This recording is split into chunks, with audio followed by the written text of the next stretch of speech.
Hello ସାଙ୍ଗମାନେ, ଜୟ ଜଗନ୍ନାଥ। ମୁଁ ଏଠି ରେଡ଼ି ହେଇଯାଉଛି ପୁସ୍ତକ ମେଳାକୁ ଯିବା ପାଇଁ, ଯେଉଁଟାକି ଆମ ଘର ପାଖରେ ପଡ଼ିଛି। ଏଠି ପ୍ରଡ଼କ୍ଟ ଦେଖାଉଛି ବୋଲି କେହି ଖରାପ ଭାବିବନି କି କହିବନି କି ପ୍ରମୋସନ୍ କରଉଛି। ମୁଁ କମ୍ପାନୀ ପ୍ରଡ଼କ୍ଟ ଲଗାଉଛି ବୋଲି ବାସ୍ ଦେଖେଇ ହେଉଛି ୟାର।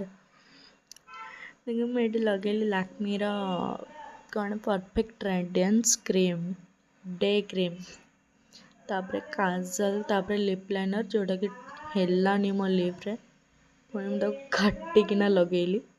ତାପରେ ମୁଁ ଯେଉଁ ଲିପଷ୍ଟିକ୍ଟା ଲଗେଇଛି ନା, ମୋତେ ସେ କଲର୍ଟା ବହୁତ ପସନ୍ଦ ଆଉ ବହୁତ ସୁନ୍ଦର ବି ଲାଗୁଛି। ତାପରେ ଲିପ୍ ଗ୍ଲସ୍ ଲଗେଇଲା ପରେ ଆପଣମାନେ ନିଜେ ଦେଖନ୍ତୁ କି କେତେ ସୁନ୍ଦର ଲାଗୁଛି।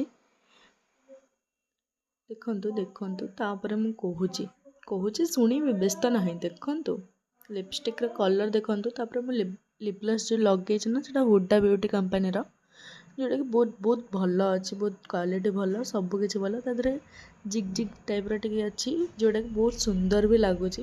ସେଇଟା ହାଲକା ହାତରେ ଲଗେଇଲେ ବହୁତ ଭଲ ଆଉ ମାଡ଼ିକିନା ଲଗେଇଲେ ଲିପଷ୍ଟିକ୍ର କଲର୍ ବି ସେ ଲିପ୍ ଗ୍ଲସ୍ରେ ଲାଗିଯାଉଛି। ସେମିତି ଜୋରରେ ଲଗେଇବନି, ହାଲକେଇକି ଲଗେଇବ। ତାପରେ ଦେଖ କେତେ ସୁନ୍ଦର ଲାଗୁଛି।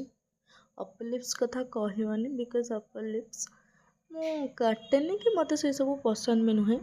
ଏଇଠି ଆମେ 4 ଜଣ ବାହାରି ଯାଇଛୁ, ପୁରା 4ଟା ମାଙ୍କଡ଼ ଭଳିଆ ଦେଖାଯାଉଛି। ଆମେ 4 ଜଣ ଗଲା ପରେ ଦେଖ, ତାପରେ ମୁଁ ଗଲି ଟିକେ ଆଗକୁ, ସେଠି ଅଟୋ ମିଳିଗଲା। ତାପରେ ଆମେ 4 ଜଣ ଯାକ ଅଟୋରେ ପଳେଇ ଗଲୁ, ସାଙ୍ଗେ ପହଞ୍ଚିଗଲୁ ମେଳାରେ।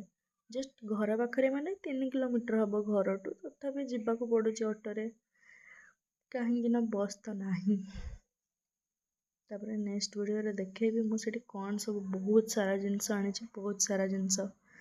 ସେଇଟା ଆମେ ଯାଉଛୁ, ୟାକୁ ଦେଖ କେମିତି ସୁନ୍ଦର ଭାବରେ ଦେଖାଉଛି, ଟୋପି ପିନ୍ଧିଛି ମୋ ଦିଦି। ତାପରେ ମୁଁ ସେଇଟା ଦେଖିଲି, ବାକି ମୋ କ୍ୟାମେରା କ୍ୱାଲିଟି ଭଲ ନଥିଲା ତ ମୁଁ ଏତେ କିଛି ଭିଡ଼ିଓ ଆଣିପାରିଲିନି। ଏଇଟା ଆମେ ଖାଉଥିଲୁ, ଯାହାର ନାଁ ଥିଲା ଭୁବନେଶ୍ୱର ଜିଅନ୍ତା ଘୁଗୁନି, ବାକି ବହୁତ ଟେଷ୍ଟି ଥିଲା, ଖାଇଲୁ। ତାପରେ ଦେଖିଲୁ ଏଇଠି ବହୁତ ସାରା ବହି ଥିଲା, ଭଲ ବହି ବି ଥିଲା ଠାକୁରଙ୍କର। ଏଇ 2 ଜଣଙ୍କୁ ଦେଖ, ମାନେ କ'ଣ ହେଉଛନ୍ତି। ସେଇଠି ବି ବହି ଖୋଲିକି ସବୁ ପଢ଼ିଦେବେ, ପଢ଼ିକି ମହାପୁରୁଷ ହେଇଗଲେ 2 ଜଣ ଯାକ।